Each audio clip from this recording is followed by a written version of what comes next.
না, এখানকার বাপের বাড়ি, ওই তো বাবার মুখটা যদি দেখি তাহলে বাপের বাড়ি যাওয়ার দরকার কেন আমরা যাই? এইটাও তাই, সবই দেখা হচ্ছে। তাও এখানে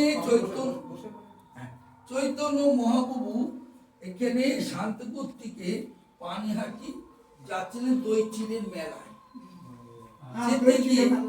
যেতে গিয়ে তখন কোনো স্থানে এখানে বিশ্রাম করেছে। বিশ্রাম করার পর চলে যায়। নিত্যানন্দ প্রভু বলেন, আসতে বিলম্ব হলো কেন? সেখানে যাবেন?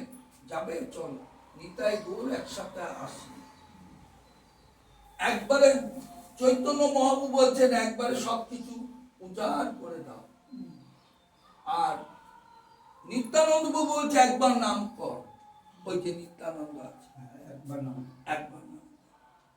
এই বলে এইগুলো প্রায় 450 বছর হয়ে গেলে তখন স্বপ্ন দিলেন। তখন সুতামণি দত্ত কি করলেন, নিম কাঠে ইয়ে করে দিলেন। এটা 400 বছর উপরে হয়ে গিয়েছে।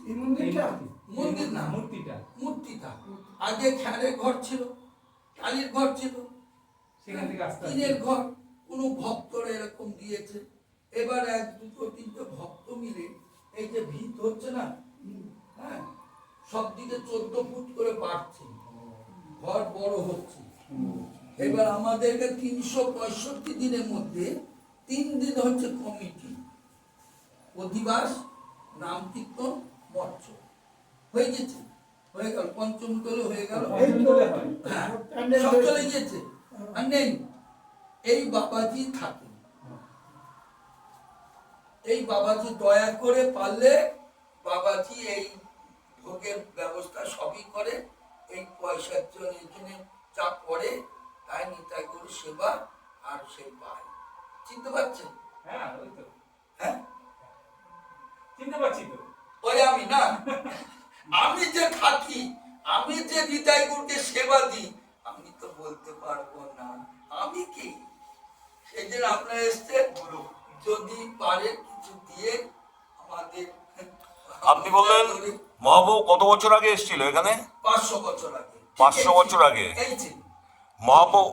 মহাপ্রভু কত বছর আগে জন্মেছিলেন? 539 বছর হয়ে 40 বছর, 41 বছর হলো। আচ্ছা, 40 বছর পার হয়ে 41 বছর পদার্পণ করেছে। আচ্ছা, নবদ্বীপে জন্ম হয়েছিলেন, ডাকলেন, অদ্বৈত কেঁদে কেঁদে নিয়ে এসেছিলেন শান্তিপুরের অদ্বৈত। আচ্ছা, সেই শান্তিপুরের অদ্বৈত কেঁদে কেঁদে নিয়ে এসে তখন নবদ্বীপে জন্মগ্রহণ করলেন। আচ্ছা, আচ্ছা, তারপরে অগ্রদ্বীপ গিয়েছিলেন, তারপরে গেলেন বৃন্দাবন। অগ্রদ্বীপে গোপীনাথের ওখানে, হ্যাঁ, তারপরে গেলেন বৃন্দাবন। বৃন্দাবন তো ঘুরে এসে আবার শান্তিপুর এলেন। শান্তিপুর থেকে এসে হরিদাস, ফুলিয়া হরিদাসের থেকে একই দিকে পানিহাটি যাচ্ছিলেন। নদিয়ায় 4-5টা হচ্ছে ধর্মীয় জায়গা, সবচেয়ে বড় কোথায়? শান্তিপুর, নবদ্বীপ, অবদ্বীপ, ফুলিয়া, এই হবিবপুর। আজকে ঝিকঝাক নেই, বড় ঘর নেই, ওই ইস্কনের যেরকম অনেক কিছু আছে, এখানে আর্থিক অবস্থা, এই পাড়ার লোক সব দুর্লভ চায়।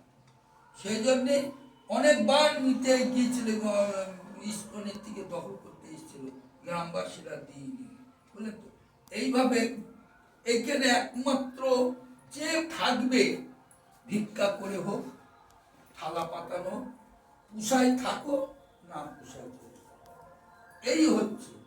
এখানে যে বাবাজি থাকে 16 বছর হলো, তার স্ত্রী, মানে তার নামই আমি